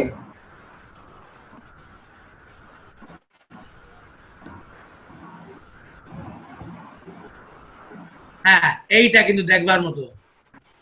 সাউন্ড আসছে না। পুরালা ওকে কি কষ্ট দিয়ে পাঠিয়েছে, একটু আগেই আমি বলছিলাম সব কথা। নো সিনা, নো ক্যামোমিলা। ওই দেখো মাথার শিরাগুলি ফুলে উঠেছে কাঁদতে কাঁদতে, এতটাই কেঁদেছে যে ওর গলা দিয়ে স্বর বেরোচ্ছে না। তো classical homeopath helpless, modern medicine helpless, Sunil বলবে সে কথা। এবার 2.5 মাস পরের ছবিটা দেখিয়ে দাও। না, 2.5 মাসের, এটা 2.5 মাস না, এটা 1.5 মাস। তুমি লাস্ট ছবিটা দেখাও, মাঝখানে দেখাতে হবে না। 2.5 মাস, বাহ, দেখো বেবি হাসছে। আরে বেটা, কোথায় ছিলি তুই? সুনীল না থাকলে তুই কোথায় থাকতিস? So this is the beauty of real homeopathy, presented by Almighty, applied by my son Sunil Kumar Ghosh. ঠিক আছে সুনীল, খুব সংক্ষেপে 2 মিনিটের মধ্যে কেসটা বলে দাও বাবা। দাও, ছবি সরিয়ে দাও, সুনীলকে হাজির করে দাও। সুনীল ভিডিও অন কর, তো রূপটা দেখিয়ে দে। স্যার ভিডিও অন করছি না, আমি অডিওতেই বলছি। বল, খুব সংক্ষেপে বলবি, বল। ওমা, সুনীল হ্যাঁ স্যার। বল বাবা। নমস্কার সবাইকে, শুভ সন্ধ্যা। তো আমি আজ থেকে 3 মাস আগে যশোরে এই বাচ্চাটাকে পেয়েছিলাম। তো এই বাচ্চাটা যখন পেয়েছি, তাকে যে কেস ট্রেকিং পেয়েছিলাম সে সম্বন্ধে কিছু বলতে চাচ্ছি। সেটা হচ্ছে যে বল না। এই বাচ্চাটা জন্মেছে মাত্র 7 মাসে। 7 মাসে জন্মাবার পরে তাকে যশোরের 8 দিন হসপিটালে NICU-তে ওকে 14 দিন রাখা হয়। 14 দিন রাখার পরেও সে নিজে খেতে পারে না, প্লাস স্বাভাবিক অক্সিজেন ছাড়া থাকতে পারে না। তখন তাকে যশোরের সদর হাসপাতালে পাঠানো হলো।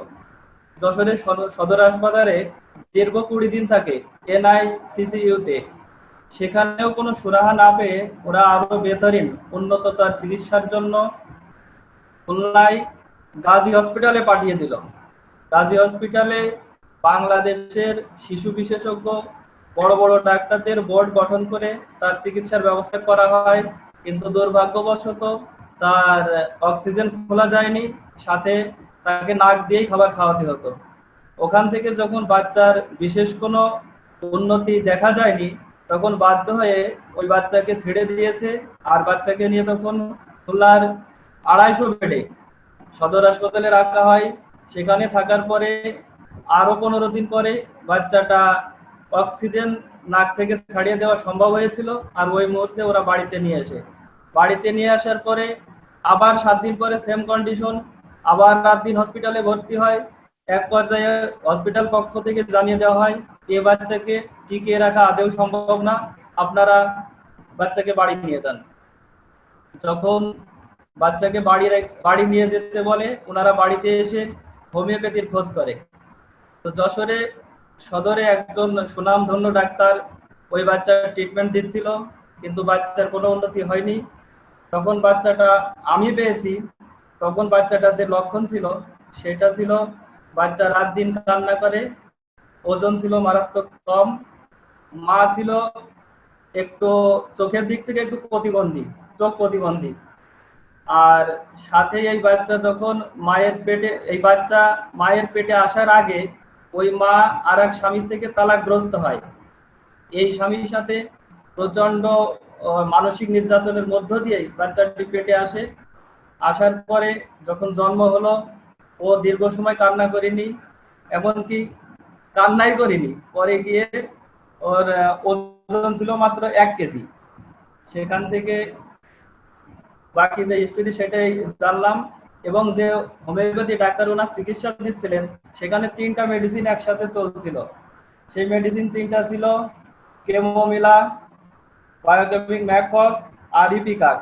কেননা বাচ্চার ওই সময়কার কন্ডিশন ছিল ও প্রচন্ড মোচড় দিয়ে কান্না করত, সাথে বমি কোনো প্রকারে বন্ধ হচ্ছিল না, আর আর ঘুম হচ্ছিল না। এই ছিল তাদের বর্তমান সমস্যা। আর মাথাটা এতই বড় যে হাতের উপরে রাখলেও বাচ্চার মাথাটি ঝুলে পড়তো। প্রথমে গিয়ে ওদের পারিবারিক পরিস্থিতি বিচার করে পূর্ণাঙ্গ কেস চেকিং করা সম্ভব না হওয়ার কারণে আমি বেসিক ধারণা নিয়ে আমার শ্রদ্ধেয় গুরু শ্যামল স্যারের সাথে যোগাযোগ করলে ওনার পরামর্শে আমি সরাসরি হাইড্রোফোবিনাম 0/3 প্রয়োগ করি। 0/3 প্রয়োগ করার মাত্র 1 দিন পরে ওর 3 বার বমি হয়েছে। তারপরে যে আজ পর্যন্ত আর বমি হয়নি। এরপরে 0/6 দীর্ঘদিন চলার পরে রোগী অনেকটা স্বাভাবিক ছিল। পরে গিয়ে স্যারের কাছে পরামর্শ না নিয়েই আমি ভুল করেছি কিনা সেটা স্যার এক্সপ্লেন করবেন। বাচ্চার পরে এসে লক্ষণ দাঁড়ালো বাচ্চা রাত্রে প্রচন্ড কান্না করে, দিনের বেলায় কম কান্না করতো। এবং ওই বাচ্চাকে রাত্রে রুটিন ওয়াইজ একবার দাদি, একবার খালা আর একবার মা, কখনো বাবা কোলে করে নিয়ে তাকে দোল খাওয়াতে হতো। এই দোল দেওয়া বন্ধ হলেই সে কান্না করে। দিনের থেকে রাত্রে কান্না বেশি করতো। আমার হিসাবে আমি ক্যাওটিক মেন্টালিটি বিবেচনা করে বাচ্চাকে আমি প্রথমে সরিনাম 0/3, 0/6, এখন বাচ্চা 0/9-এ। বাচ্চার বর্তমান কন্ডিশন এই। তো আমার বলার ছিল এইটা বলার সাথে আমি আরেকটু যোগ করছি যে সমস্ত বাংলাদেশ এবং ভারতে আমাদের শ্রদ্ধেয় গুরু শ্যামল স্যারকে পাগল বলে আখ্যায়িত করা হচ্ছে। তো শ্যামল স্যারের যে মতপথ, শ্যামল স্যার যে আবিষ্কার করে আমাদের হাতে তুলে দিয়েছে, এটা কতটুকু সত্য আর কতটুকু মিথ্যা সমগ্র পৃথিবীর সামনে প্রমাণ করার দায়িত্ব আমাদের। তো এটা যদি মিথ্যা হয়, শ্যামল স্যারের প্রপার গাইডলাইন নিয়ে শ্যামল স্যারের মতপথকে ভালোভাবে জেনে শুনে প্রয়োগ করে প্রমাণ করে দেখাতে হবে যে শ্যামল স্যার যা বলছে সেটা ঠিক নয়।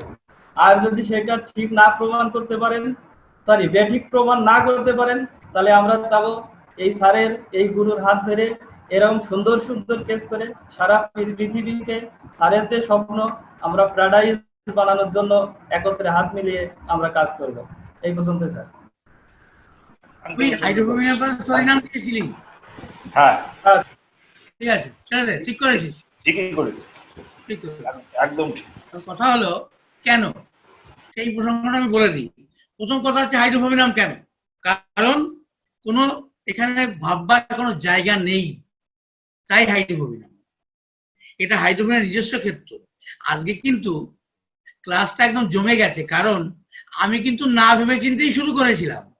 সুনীল এমন দিল যে আমার পূর্বের আলোচনাটা একদম সোনায় সোহাগা পড়লো। আমি এরপরে কারো যে আসবো। এবার সুনীল যা করলো সে হলো এখানে কোনো বিকল্প পথ নেই হাইড্রোফোবিনাম ছাড়া। এবার কেন সরিনামে গেল? ও দেখলো যে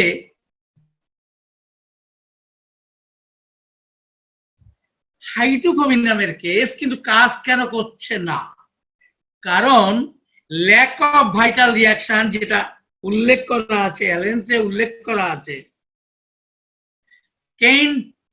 ক্লার্ক ডিকশনারিতে। আমি আমার লিটারেচারে এটা যোগ করেছি সরিনাম কোন কোন ক্ষেত্রে দেওয়া হবে। একটা লেখা আমি বের করেছি, ইম্পর্টেন্স অফ ফিলসফি। এইখানে কিন্তু আমি তুলে ধরেছি সরিনামের কি কি ইউজ আছে। তার মধ্যে একটি ইউজ হলো ল্যাক অফ ভাইটাল রিয়াকশন, মানে হলো কার্বোবেজ দিয়েছি, কার্বোবেজ কাজ করা উচিত ছিল, করেনি হাইড্রোফোবিক।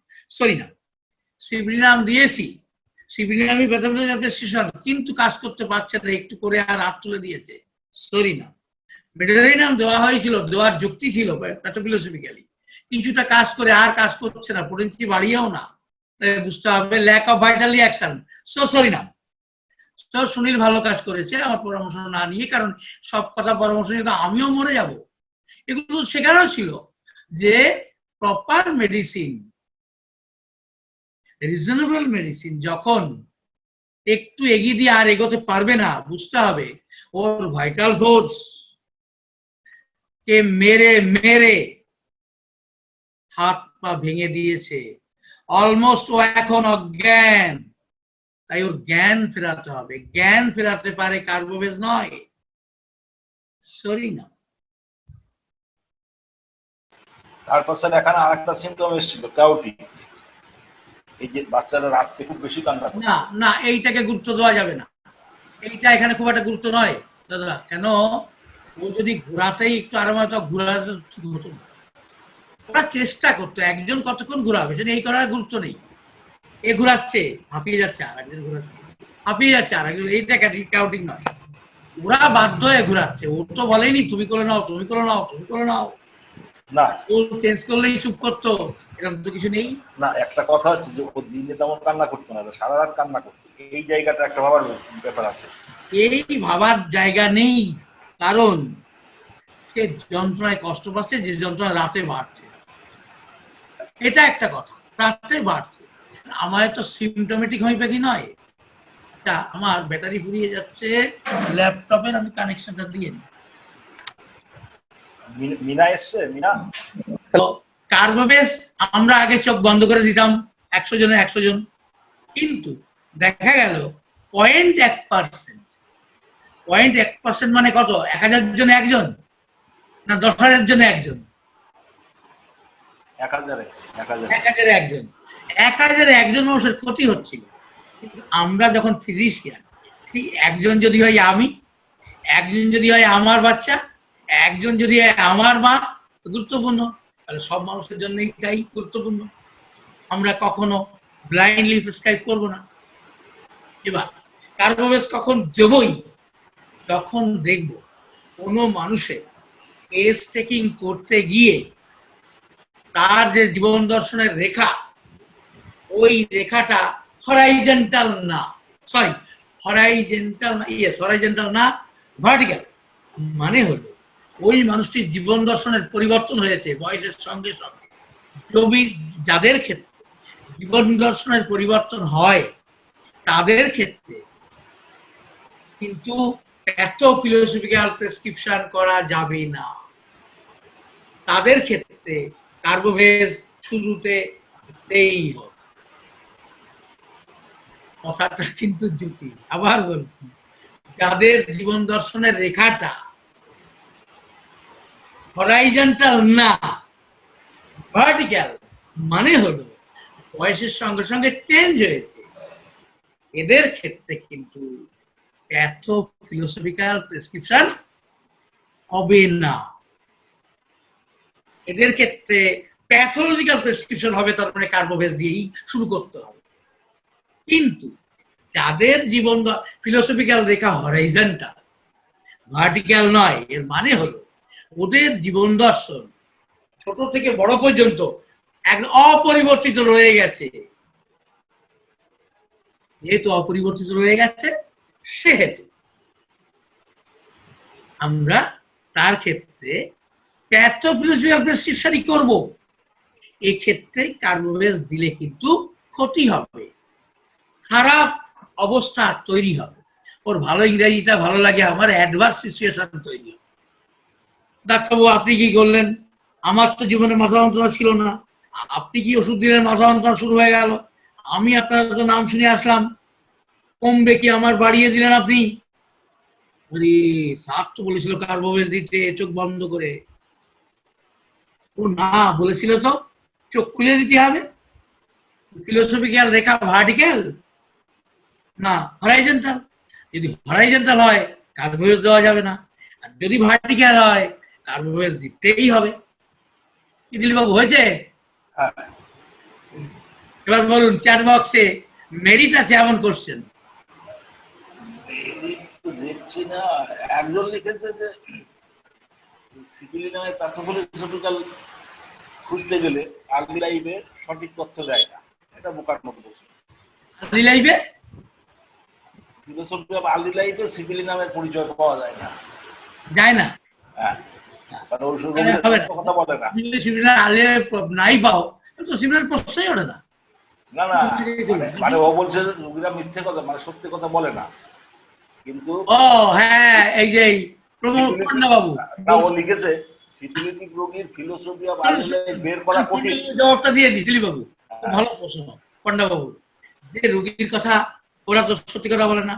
পান্ডা বাবু আমি কিন্তু বারবার বলেছি যে কখনো প্রেজেন্ট ফিলোসফি নিতে নেই, শুনতে নেই, জানতে নেই, বুঝতে নেই।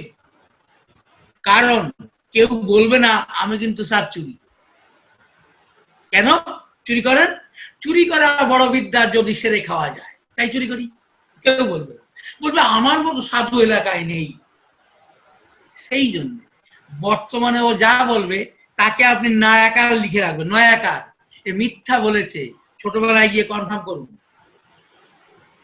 যেমন ছোটবেলা ছাড়া বর্তমান ফিলোসফি মানে philosophy of early life is useless, completely useless, rather misguiding without philosophy of early life. ওর কথাটা একটু বুঝিয়ে দেন। সিফিলিটিক রোগীর ফিলোসফি আর্লি লাইফ বের করা কঠিন, রোগী কোনোভাবে সঠিক তথ্য দিতে চায় না। না আমি বলছি বর্তমান ফিলোসফি নিয়ে কোনো ওষুধে পৌঁছানো যাবে না, যা যাবে তা ভুল হবেই। কিন্তু বর্তমানটা আপনি বুঝুন না বুঝুন, ছোটবেলাটা ভালো করে বুঝুন, তাহলে কিন্তু আপনি বর্তমানটাকে কনফার্ম করতে পারবেন। আর ওই মানুষটা যে মিথ্যাবাদী তাও বুঝে যাবে না। সিপিলিটিক প্রিডমিন্যান্ট, হ্যাঁ সব ক্ষেত্রেই বাড়বে। প্যাথোফিলোসফিক্যাল ইন্ডিকেশন থাকলে সব ক্ষেত্রেই বাড়বে।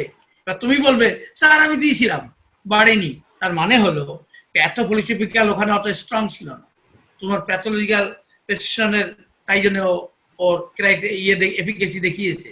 তাহলে পণ্ডবাবু বর্তমান ফিলোসফি নেওয়া যাবে না, অতীতের ফিলোসফিটা আপনাকে বার করতে হবে বুদ্ধি লাগিয়ে। সেই বুদ্ধি কি করে লাগাতে হবে আমি লিখে দিয়েছি। বুদ্ধি লাগান, প্রমাণ করুন ও মিথ্যা বলছে। যারা কি বলে আরে সিপিলিটিক প্রিডমিন্যান্ট টিউবারকুলার ডায়াথিসিস, এরা কিন্তু মিথ্যা কথা বলে। Idea, so we must think twice before prescribing medicine, other 7 medicine. Okay, no more tonight. Sir এটা বাংলায় বলবেন না একটু? লাস্ট পার্ট এইবারে বাংলা। দেখো একটা ছোট বাচ্চা টিভি হয়েছে, আর একটা বাচ্চাদের ইমিউনিটি, যেহেতু বাচ্চা মায়ের বুকে দুধ খায়, এদের ইমিউনিটি খুব স্ট্রং থাকার কথা। তা সত্ত্বেও তার টিভি কেন হলো? এ কথার মানে হলো ওর ইমিউন সিস্টেম ছিল ভীষণ কম, ভীষণ কমজোরি। এই ভীষণ কমজোরি ইমিউন সিস্টেম নিয়ে জন্মায় কে? যাদের মধ্যে পোস্ট টেবিস সিনড্রোম প্রিডমিন্যান্ট। সোজা কথা হলো পৃথিবীতে যা কিছু অস্বাভাবিক ঘটে, ছোট বাচ্চা টিউবারকুলোসিস অস্বাভাবিক ঘটনা, তার মানে পিয়ারেন্স প্রিডমিন্যান্ট। তাই আমি আবার একবার বলে দিই, এই পৃথিবীতে যা কিছু অস্বাভাবিক তোমরা তাদেরকে কনসিডার করবে সব সময় চোখ বন্ধ করে। প্রথমে উপর আল্লাহর নাম স্মরণ করবে, তারপর আমার নাম, তারপরে মেডিসিন হাইড্রোমিয়াম সিএম। যে বাচ্চা সুস্থ ছিল 2 বছর বয়সে হঠাৎ তীব্র জ্বর আসে, মানে সুস্থ বাচ্চা 2 বছর বয়সে হঠাৎ তীব্র জ্বর আসে এবং তারপর হতে সে কথা বলে না। এখন তার বয়স 3 বছর এবং সে এখন তার বেবি হাঁটে না। ঠিক আছে ঠিক আছে ঠিক আছে। কথা হলো যে বছর 2 বছর বয়সে এরকম ভয়ঙ্কর অবস্থা হলো, ওই 2 বছর আগেই 8টা পয়েন্টের 1টা বা 2টো দিয়ে দিয়েছে। এখন ডাক্তারবাবু মাথা মোটার জন্য বুঝতে পারেনি। ওই বাচ্চার মধ্যে কোনো না কোনো অস্বাভাবিকতা ছিল না জ্বর, সাধারণ লোক কি বোঝে? ডাক্তারবাবুরা তো ওই রকমই সাধারণ মানুষের মধ্যেই পড়ে। আপনার বাচ্চা কিরকম, কি আছে, ভালো আছে, হ্যাঁ ডাক্তার কোনো অসুবিধা নেই, খাওয়া ঘুম সব ঠিক আছে। কিন্তু রিয়েল হোমিওপ্যাথের আইডিয়া নিলে বোঝা যাবে বাচ্চা ঠিক নেই। ঠিক বাচ্চার মধ্যে কতদিন বয়সে হলো? 2 বছর বয়সে। 2 বছর বয়সে ওই রকম ভয়ঙ্কর জ্বর হতে পারে না। মিথ্যা ও তথ্য, ভুল ও তথ্য, ডাক্তারবাবুর জ্ঞানের অভাব, তাই গার্জিয়ানের কথা বিশ্বাস করেছে। আমার বাচ্চা তো ডাক্তারবাবু ভালোই ছিল, একদম ভালো। ডাক্তারবাবু ওটাই বলে দিল ভালো বাচ্চা, 2 বছর বয়সে ভয়ঙ্কর জ্বর। কি ডাক্তারবাবুর উচিত হাইড্রোফোবিয়াম সিএম কে ব্রেনটা একটু ঠিক করে নেওয়া। Every physician should take tonight hydrophobium CM tonight. Each and everybody of the today's listener,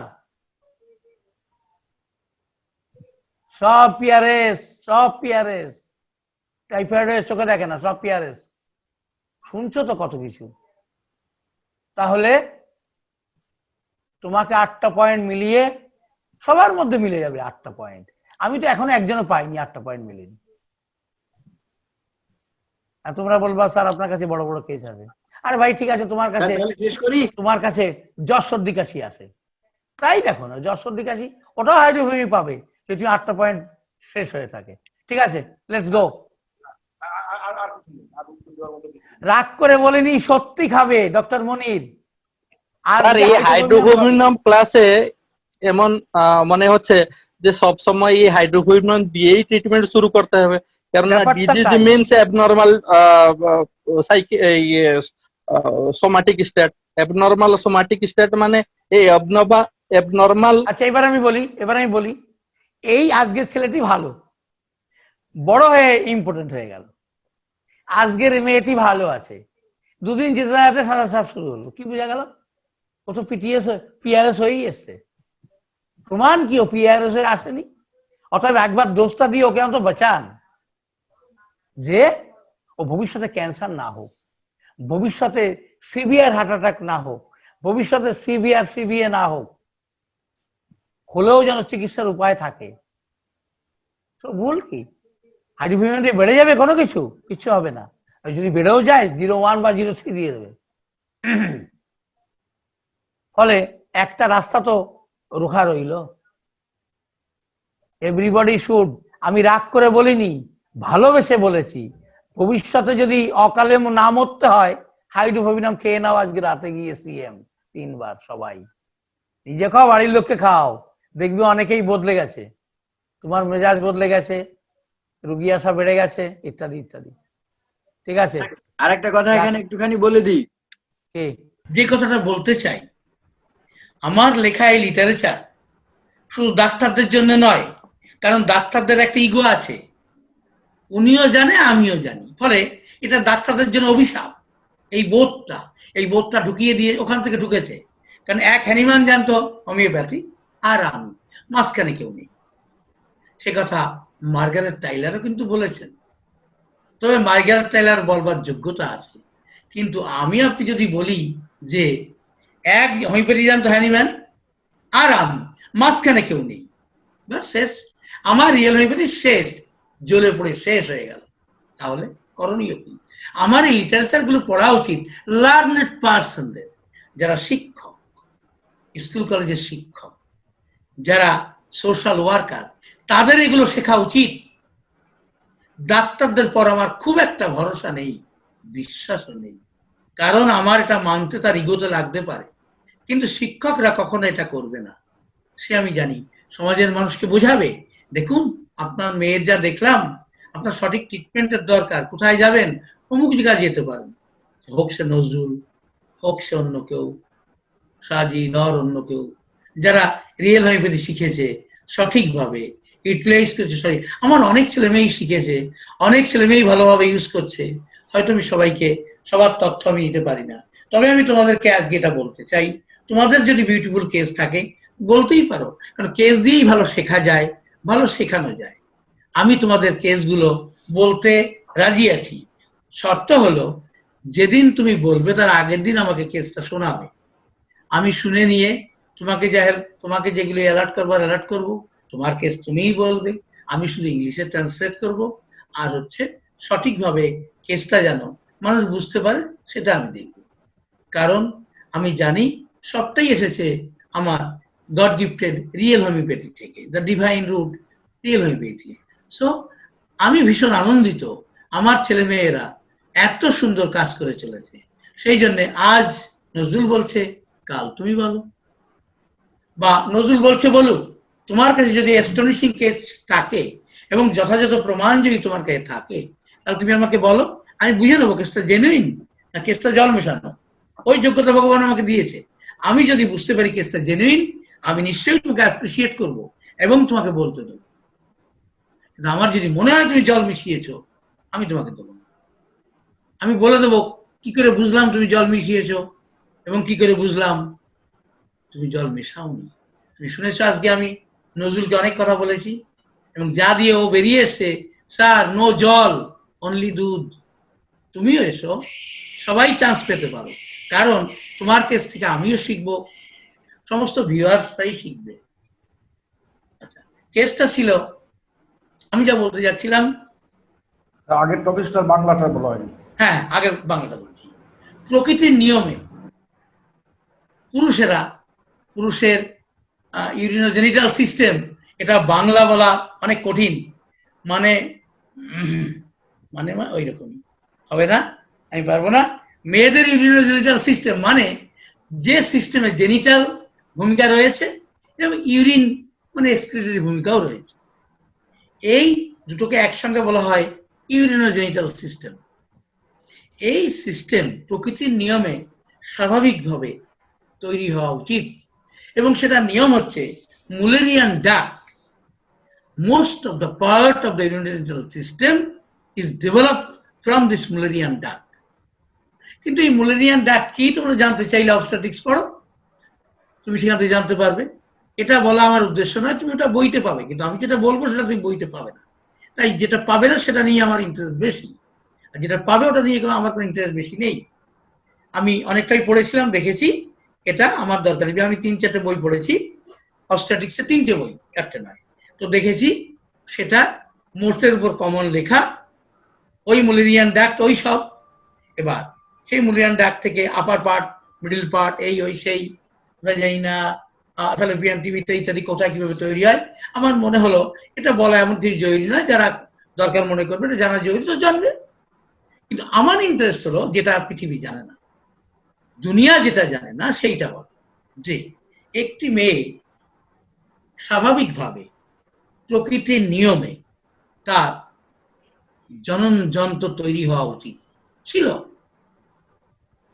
হ্যাঁ, ভাগ্যবতী এইরকম মহিলারা 9,999 জনের মধ্যে, না এত হবে না, এত কমই হবে, ধরে নি 99% মেয়েরা ঠিকঠাক সবকিছু হয়, 1% কিন্তু ব্যতিক্রম। কিরকম? এদের ঠিকঠাক তৈরি হয় না, মানে একটু বলেছিলাম অ্যাজেনেসিস, তৈরি হয়নি। বলবে পৃথিবীর বিভিন্ন থেরাপিউটিক সিস্টেম বলবে, দেখুন এরকম ব্যতিক্রম তো হতেই পারে। জাস্ট একটা দায় সারা উত্তর, নো, দ্য আনসার ও ইংরেজি।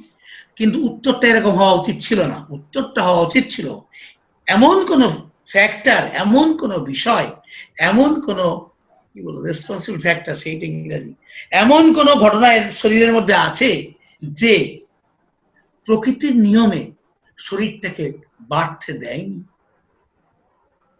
এমন কোন সমস্যা আছে যা ওর ব্রেনের নিউক্লিয়াসকে ঠিকঠাক গড়তে দেয়নি। আমি আমার গবেষণায় এইটা আবিষ্কার করেছি।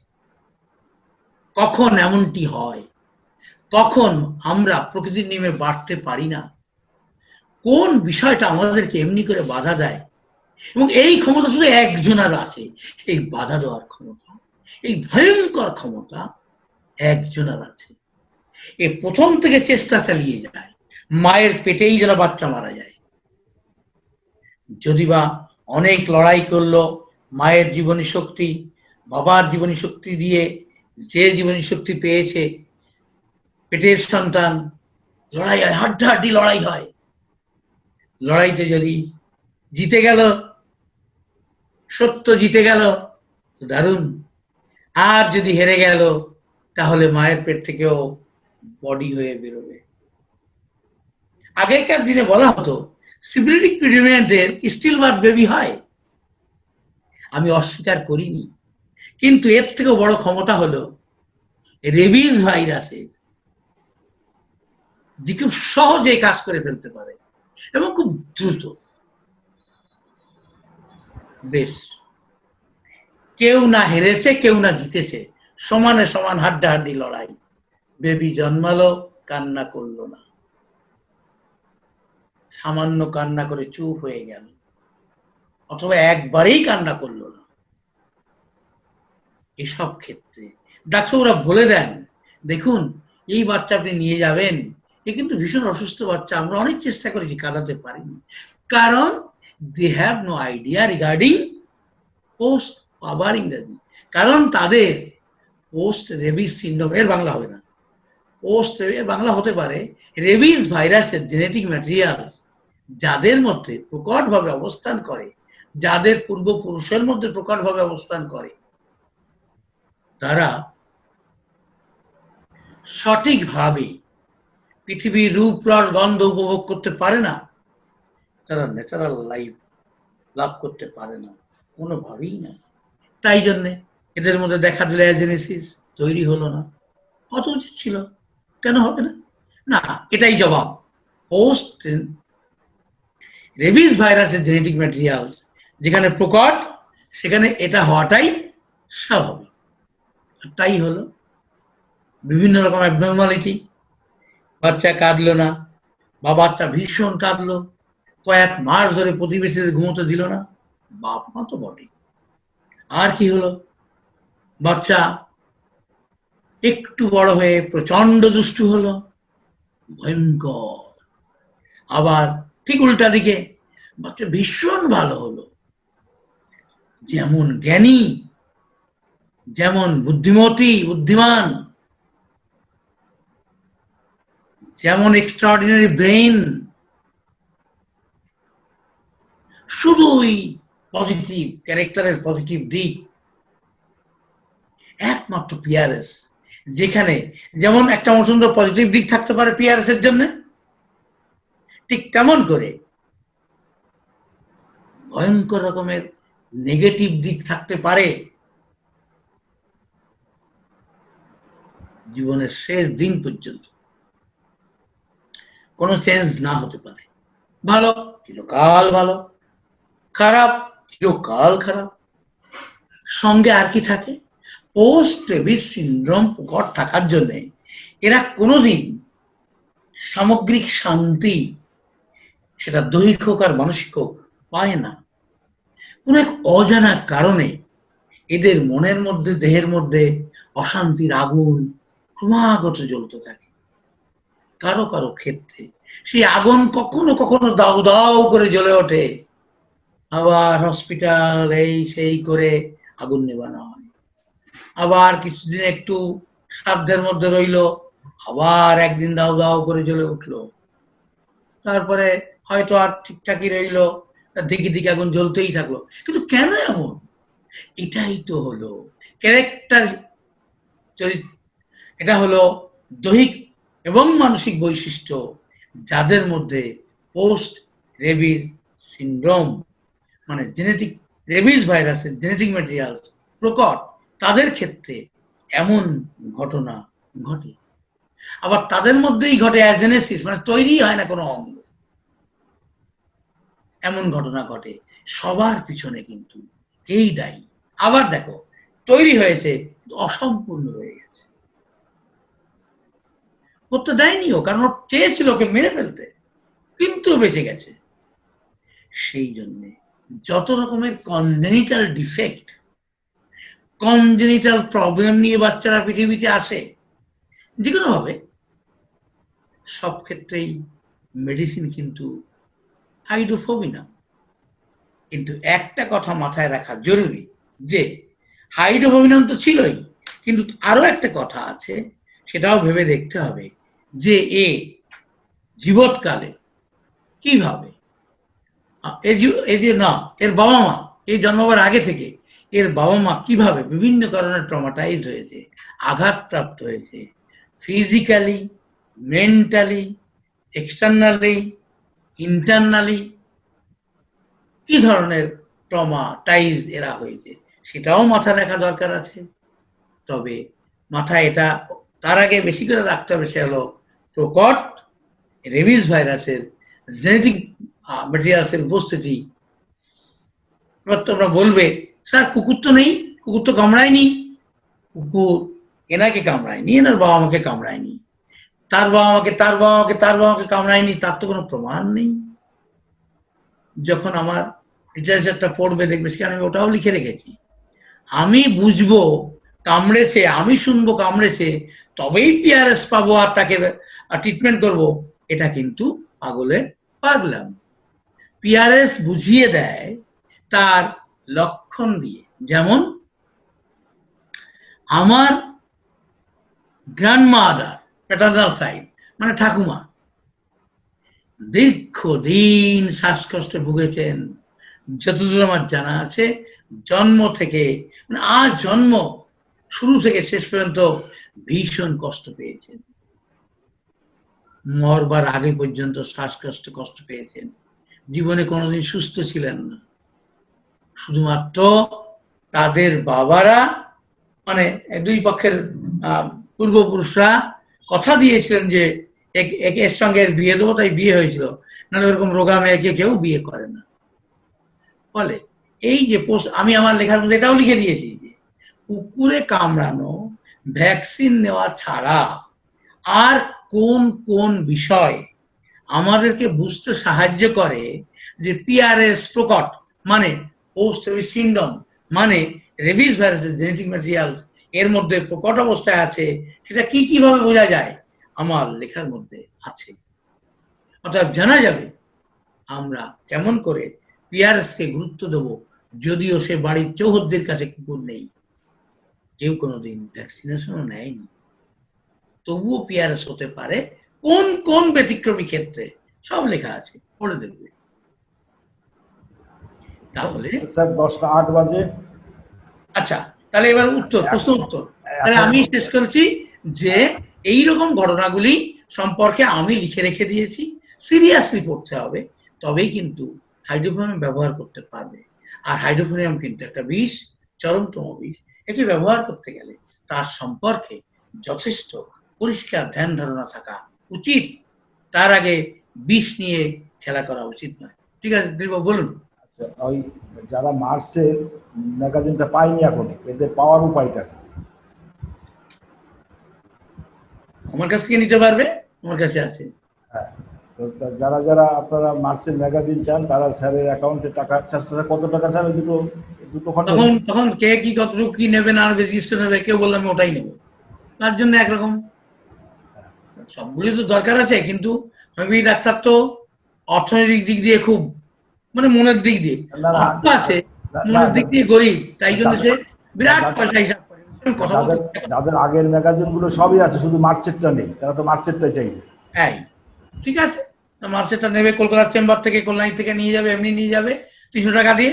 আর আমাকে পাঠাতে হয় 300-র সঙ্গে আরো 300 টাকা জুড়ে দিতে হবে, কারণ আমাকে পাঠাতে গেলে গাড়ি নিয়ে যেতে হয়, ড্রাইভার নিয়ে যেতে হয়, তাই ডবল দাম দিতে হবে, 600 টাকা।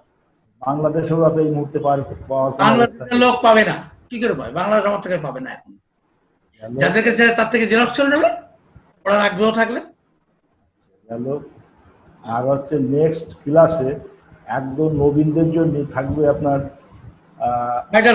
8টা, না সেটা থাকলেও তার সঙ্গে 8টা মেডিসিনের, প্রত্যেকটা মেডিসিনের ফিলোসফিক্যাল, প্যাথোলজিক্যাল ইন্ডিকেশনগুলো কি হবে এটা। কারণ যারা একদম নতুন, ওরা তো শুনতে পাইনি এর আগে, আজকে যারা নতুন ক্লাসে এসছে, তো এদের জন্য এইটা থাকবে।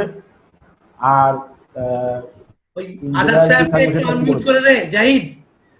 অনেকবার চেষ্টা করেছে, না আজাদ সাহেব লিখেছেন যে করোনা রোগীকে সিবিসিএম দেওয়ার পরেও তার বমি বন্ধ করতে পারিনি কেন, মানে প্যাথোফিলোসি পেশেন্ট করতে পারেনি বলে যখন বমি বন্ধ হচ্ছিল না তখন উচিত ছিল নাকি প্যাথোফিলোসোমার দিকটা দেখা, এটা উনি হ্যাঁ।